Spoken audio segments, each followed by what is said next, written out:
Okay, let's get this corn test travel adventure continued. I think this is around day 8 since I left my job in Sydney. Still up in Brisbane, getting ready to depart. Heading over to Thailand. First stop is going to be a little place called Hua Hin. Hopefully I'm pronouncing that right. I'm sure somebody will correct me, either online or in person when I get there. If you do know me already, you know that Koh Samui is one of my favorite places to go to, but it's time to try something different. I want something quiet and relaxing, and all the research I did on YouTube says that Hua Hin is the place to try out. So I'm going to land in Bangkok and make my way about 3.5 hours south of Bangkok to Hua Hin and go from there. So my preparation to travel Thailand started before I left my job.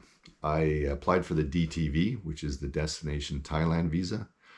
It was very easy to apply, and they only asked me for extra documents once. They just wanted a copy of my resident return visa for Australia. They asked for banking documents, proof that you're going to be working remotely, and then your usual travel documents. I was very happy to find out mine was approved within a week. And now, if you don't know what a DTV is, I can actually stay in Thailand for 180 days at a time.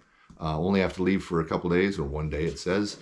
When I come back, my 180 days starts over again, and this visa lasts for 5 years. So if you're looking on traveling extensively in Thailand, it's one of the visas I recommend.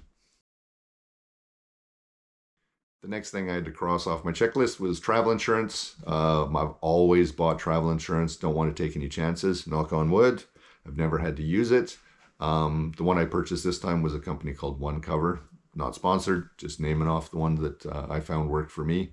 I only bought the medical. I really don't care if my trips get interrupted at any point in time. I'm just traveling. If it changes plans, it changes plans. So because I was going to be traveling to Canada and I want to go to Thailand, maybe Vietnam, Cambodia again, I just got a worldwide travel insurance. If you want to know more about it, draw me some questions, but I'm not going to ramble on too much about travel insurance. But highly recommend, get it. You don't know what's going to happen. So next thing on my list is my international driver's license. Some people don't get them, but I thought just to be safe, because I've seen a lot in the news lately about, especially Thailand, them cracking down on people renting motorcycles and scooters that don't have a motorcycle license.